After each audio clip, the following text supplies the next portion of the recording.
Okay, so this is going to be your function or not and our beginner domain and range review. Okay, so let's look at problem number 1.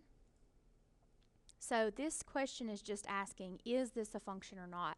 So remember that when we're looking at a graph to determine whether it is or is not a function, we're going to do this vertical line test. So what we're testing for is if this line touches the graph at only one point at a time throughout the graph, then we know it is a function.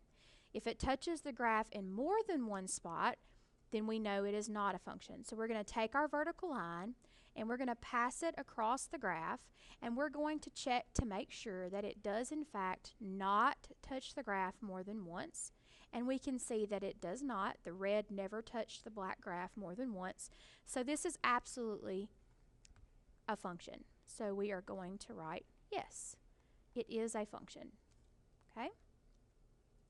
Number 2 is the same exact question of a graph. Is it or is it not a function? So again, please remember that we are going to do the vertical line test. So we're going to take our vertical line. Now you can use a pencil, you can use a note card, and you're going to pass it across the graph, and I can see already that I'm touching the graph here and here.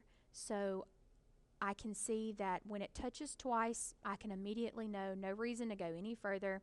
No, this is not a function. Number 3, first of all, wants to know whether or not it's a function, and then the domain and range. So when I look at this function, I first need to know, or this equation, I first need to know what I'm looking at. We can see that this is easily in the form y equals mx plus b, and we know from Algebra 1 that this is a linear equation. We also know that a linear equation, no matter whether it has a positive or a negative slope, is just a line, and it is always a function. So that answer is yes, of course it's a function. Then we want to discuss domain and range. As we discussed in class, we know that a linear function is always going to continue forever and ever left and forever and ever right because of these two arrows, whether it is a positive or negative slope. And so we know our domain is negative infinity to positive infinity. The same can be said for range. We start at the bottom. In either situation, we start with an arrow pointing down, so we know we are coming from negative infinity. And when we get to the top of the graph in both scenarios, again, we have that arrow that tells me that that line is going to go forever in the positive direction, so positive infinity. Number 4, the first thing it wants to know is this a function?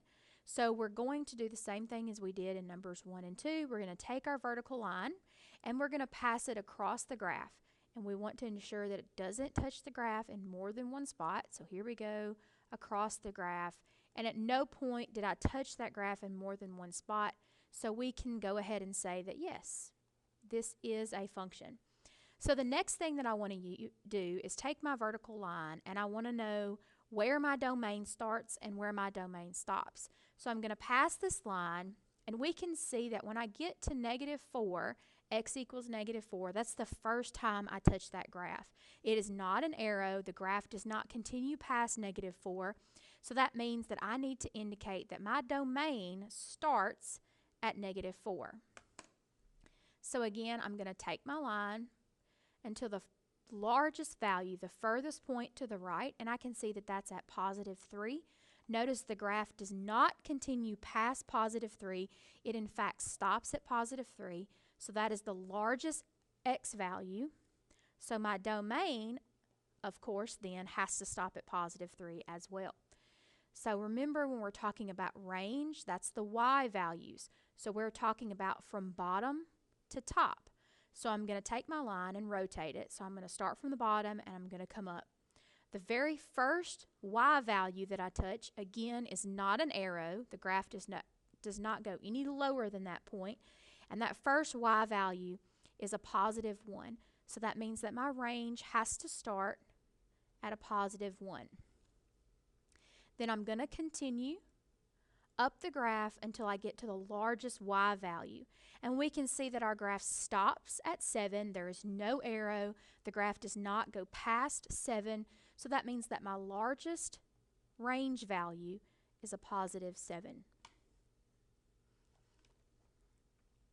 The next thing that we have is just a set of ordered pairs. and we want to determine if it's a function or not and its domain and range. So remember, in a graph, we do the vertical line test. When we're looking at a table or a set of ordered pairs, we want to make sure that any x is not repeated more than once. So we can't have the same x paired with two different y's. So I'm going to look at my x's. I have a positive 5, a positive 7, a negative 5, and a positive 7. So here is my issue. I have two positive 7s, so that means that I have an x value, the same x value, paired more than once. So no, this is not a function. So for my domain, remember that is all of the x values. So this is very different than a graph. We're not talking about an interval, we're talking about a list of values. So I have 5, 7, and negative 5. And we can do that in set notation just to indicate that it is a list. Remember, we don't put a repeated value, so please don't list 7 more than once. Remember that our range is simply all of the y values, so I have 1. I'm not going to list 1 again, a positive 5, and a positive 4. Okay? Now that's going to be the end of our quiz for tomorrow. 5 questions just like this.